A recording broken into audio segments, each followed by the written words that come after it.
What's up, guys? It's your girl Jen, and we are back with another episode of Instant Bond Pod. If you're watching me on YouTube, I just feel like I was doing random things with my arms, so it looked a little funny. But anyways, nonetheless, thank you so much for joining us again. Well, joining me again this week. This week we're going to be talking about preparing body for baby, preparing for pregnancy. So fellas, this week episode may not entertain you as much unless you are in the process of prepping for baby with your woman. Other than that, sorry guys. But this season of Instant Bond Pod is a season about preparation. That is our theme this year.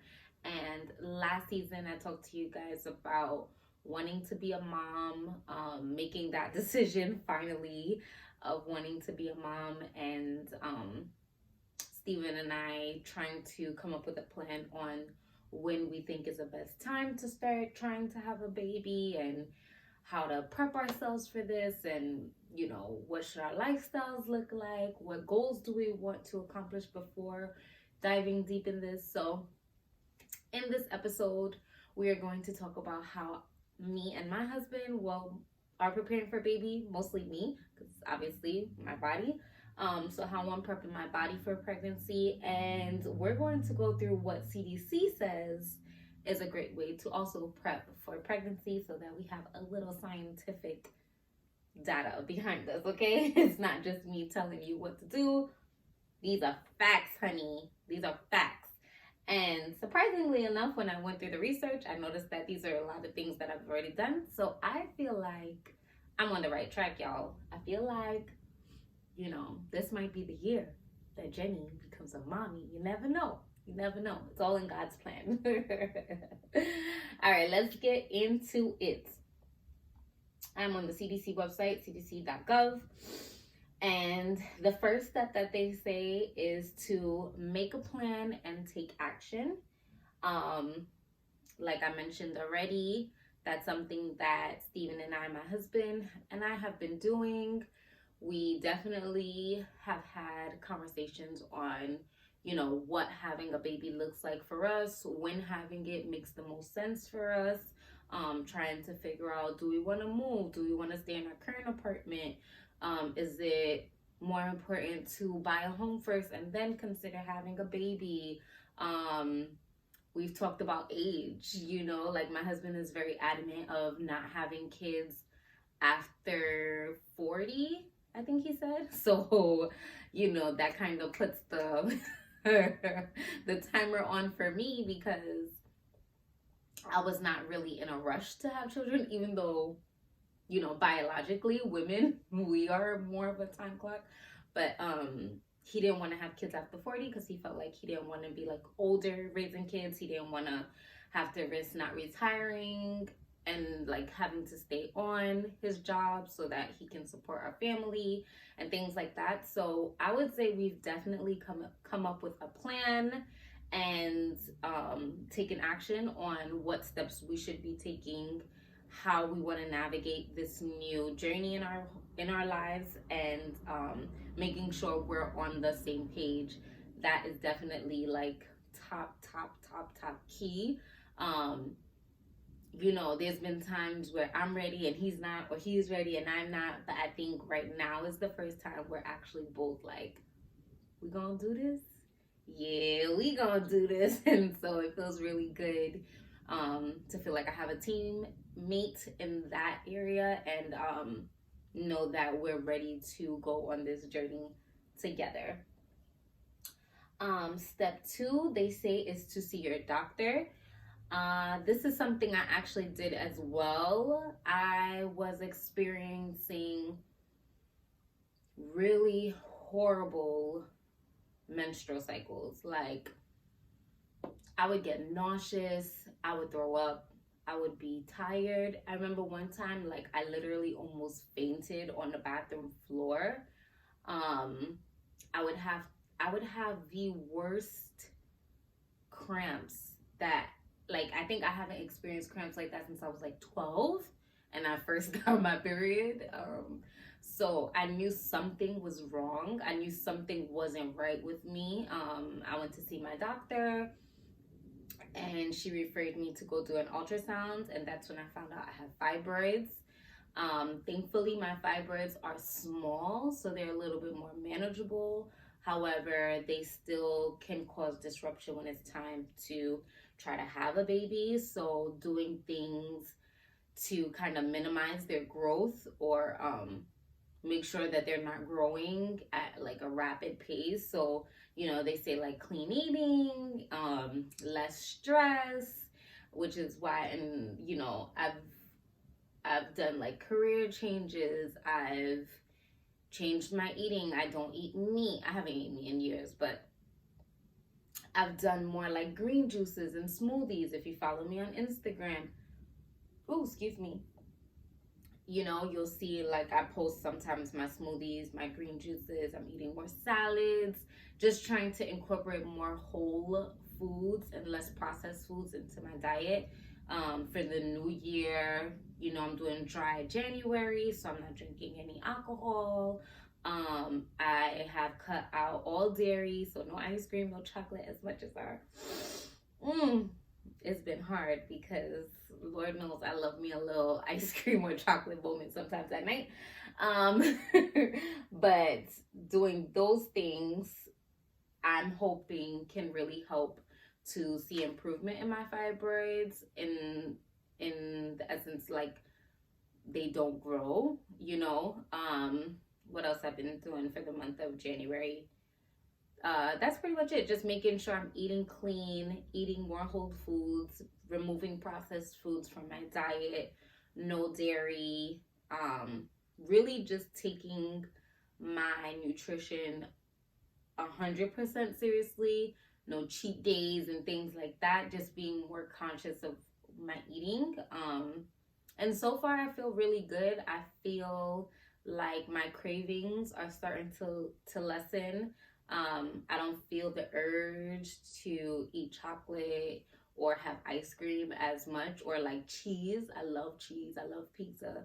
I haven't really had the urge for cheese lately, so I'm hoping to continue with this past the month of January, but definitely wanted to see like if I can go through January without any slip ups or anything like that. So I would definitely advise going to see your doctor if you're having irregular periods, making sure that you are requesting ultrasounds, making sure that you're going to see your GYN, and just basically getting whatever questions that you have answered, whatever medical exams that you need to do, get them done. Your insurance is there for a reason.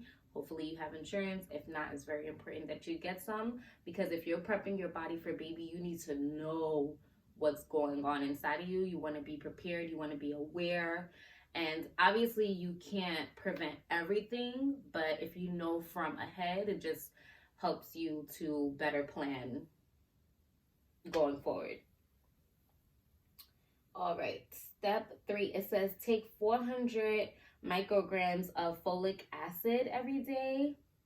I didn't do this in particular, but what I did do is start taking vitamins. I started taking prenatals.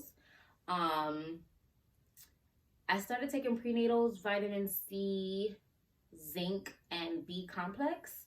And those all help with, the baby's development whenever you do get pregnant. They say it's good to take it beforehand because it's kind of prepping your body and giving your body those nutrients ahead of time, so that your body's already used to it by the time you get pregnant. Folic acid in particular, they say is great because it helps to develop the baby's brain. So your prenatal vitamins typically has all of the nutrients that your baby will need and that your body needs when you're carrying a baby. So my prenatal vitamins, they actually has folic acid. I don't remember how many grams, but it has folic acid and DHA in it, and so that's what I've been taking. I'll say I've been taking my prenatals for at least 2 months now, so it's still fairly new. My sister has been harassing me to take them for at least over a year now. Did not listen. Wish I did. But we're here now, so definitely, if you can, take them ahead of time, especially if you know you want to start planning for baby like in 6 months or a year or whatever. Just like take them in advance. It does not hurt. And always remember to take them even after you give birth, because they continue to help nourish your body with all the supplements that it needs. I see that a lot. Like, I'm not saying that it's gonna stop like hair loss, for example. Most women have hair loss after baby, but I have noticed that women who were already taking prenatals and then continue to take them after baby religiously have way less hair loss. Or that's just been my experience that I've seen from women. So that's just one of the ways in which that it can definitely help you and your body, and like replenishing from everything that it has gone through with having a baby. So definitely take your vitamins before baby, take your vitamins while you're pregnant, and take them after. It will definitely assist you. Step 4, they say, is to stop drinking alcohol, smoking, and using certain drugs. I don't take drugs. I don't smoke. So for me, it's really alcohol. Again, I'm doing dry January, so I haven't been drinking through this month of January anyways. I won't say that I stopped drinking once we decided to plan having baby. But I am not a crazy drinker anyways. I'm more of like a social drinker. So if I go out, I'll have a cocktail or a glass of wine or something like that. I ain't really been nowhere anyway. So I don't really have to worry about that. But if you are someone who drinks heavy, I would suggest that you cut back at least. If you're someone who drinks, 3 or 4 times a week, I will cut that down to like 3 or 4 times a month instead. You definitely want to be careful, because if you're actively trying to have a baby, what you don't want to do is get pregnant and have like all this alcohol in your system, because obviously whatever you're intaking, the baby is also intaking, even when they are a small embryo. So definitely try to slow down on your alcohol consumption. I would say if you do drugs or smoke, I would just cut that out completely. They say like a glass of wine a day can still help the baby. I don't really believe in all of that, but do you, boo? Okay. So definitely that's something I've been doing as well, and making sure that, again, I'm just being conscious of my eating, my drinking, my consumption in whole, so that I'm healthy for myself first, and then I can also hopefully carry a healthy baby to full term as well. Number 5, it says avoid toxic substances and environmental contaminants. They say things like metals, fertilizers, bug sprays, cat or rodent feces around the home and the workplace. I ain't gotta worry about that. I keep my house clean. I'm not spraying anything in my home that's toxic or anything like that. I'm not really a big fan of like those air freshener sprays or anything like that. Candles, I would say, is probably the most thing that I'm concerned about, but I don't even burn those as much. So I think I'm okay with that. But if you are someone who lives in an environment that has a lot of bugs or rodents, or you spray a lot of air fresheners, or you have candles lit all the time, I would just be mindful of that and try to cut it out as much as possible, because again, you want to be aware of what you are consuming, because everything that you consume, baby consumes. Okay. Number 6, they said to reach and maintain a healthy weight. Okay, this has been hard for me. I've definitely been trying to lose weight. Um, I've been taking, again, my health more seriously. I've been working out super consistently, 5 times a week at least. Well, 4 to 5 times a week at least. Making sure, again, that I'm eating consciously and eating whole and hearty foods. Working out is something that I just do automatically. So I want to make sure that I continue to do, and that I'm hoping that when I am pregnant, I'm able to continue to do throughout my pregnancy. So I've been trying my best to stay on track with my goals, and maintaining my workouts no matter what's going on, no matter how busy my schedule is, and things like that, because I don't want to give myself excuses. I don't want my body to get used to not working out. I want it to feel like almost odd if I don't work out. You know what I mean? Like, I want it to be the opposite. Like, ooh, I didn't work out today. My body feels a little funny. Um, so I've been doing that a lot. And I think that's important because, so many times you hear like, oh, you're eating for two. I don't really 100% agree with that whole eating for two notion. The baby really only takes so much of what you're eating. So if you want to eat like 50 meals and say, oh, I have to eat 50 meals because I'm eating for two now, like, you're just hurting yourself at the end of the day, because the baby is not eating those 50 meals with you. They're not even eating 25. So I just try to be more mindful and like remove that type of mindset. I also want to remove the mindset of like, I can't do certain things once I'm pregnant.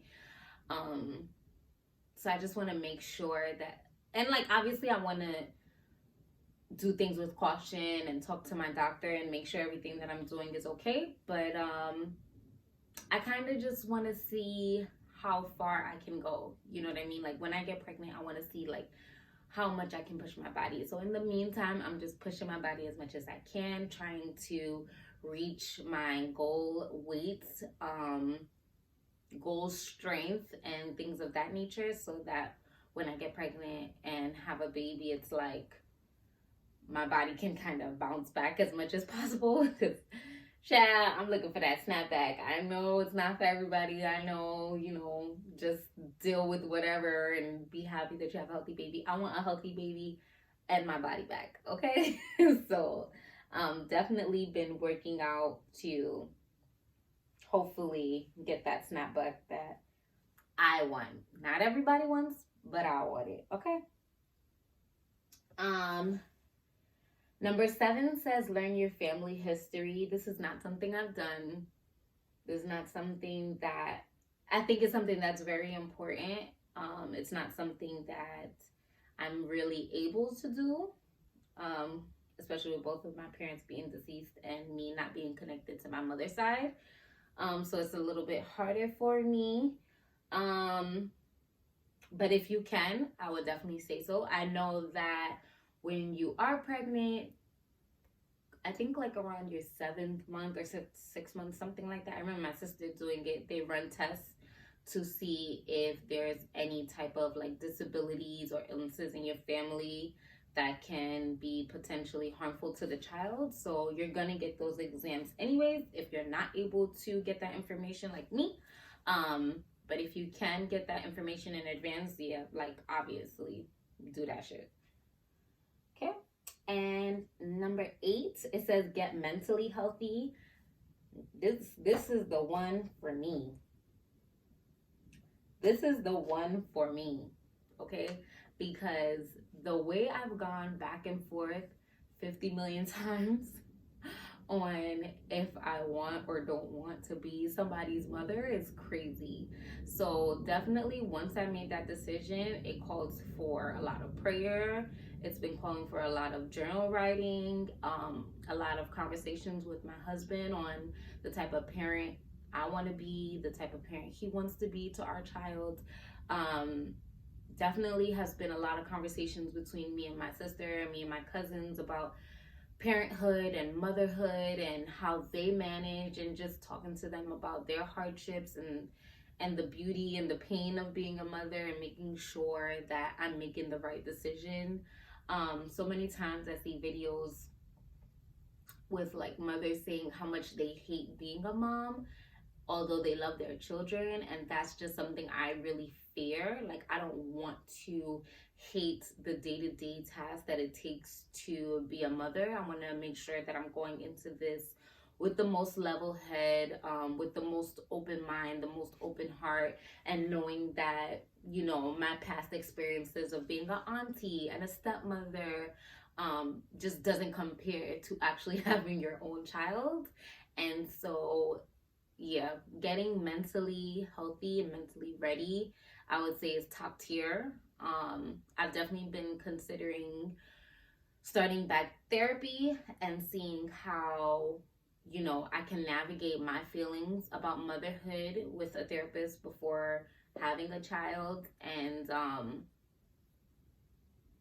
that's really important to me, especially like losing my mom so early. There's so much anxiety for me that comes with having a child and feeling like I want to teach them everything so early on, to be so independent. God forbid I'm not there one day, but I know that like that's speaking from trauma. And I don't want to put my trauma onto my child. So there's just so many things that I think about. My brain is like running on a million miles a minute every time I think about the idea of being someone's mom, which is why I go back and forth so much. It's why one minute I'm like, yeah, I think I'm gonna be a great mom, and the other minute I'm like, you know what?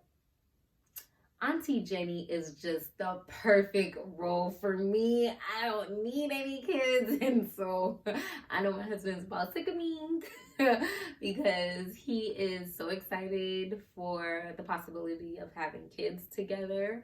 And it's really just me that's like pumping the brakes and hitting the gas, pumping the brakes and hitting the gas. And so I just want to get to the point where I'm on gas the whole time, and not living from fear, and just knowing that like there is no perfect mom, and you know, I can only be the best version of me for me, and then it'll trickle down to my kids and my husband and my family and my friends and so forth. Last thing that I would say that I'm doing that is not on this list is researching medical care for pregnancy and childbirth. Definitely been talking a lot to my cousins and friends about, you know, midwife care, who their OBGYN is, which hospitals are the best to give birth in. Just trying to figure out what my options are. I always imagined that if I were to be a mom, I would have a home birth, but I always thought it would be a home birth in my home that I own, so that it's like creating memories. It feels weird to have a home birth in an apartment that I'm renting, because you leave the space, and so it's like your memories stay there. I don't know, it's like a weird thing for me. I've also considered possibly giving birth at my aunt's house, which is a home that we've all grew up in. It's like the big mama's house of the family, and so I feel like we have roots there, and there's a connection, and there's love in the walls. So that's a like one way of having a home birth without actually having it in my home that I feel like I can do. But just trying to think of options, trying to see which OBGYN is the best fit for me. I'm going to start going to a GYN who's also an OBGYN, who is well educated in fibroids. She's a Black woman.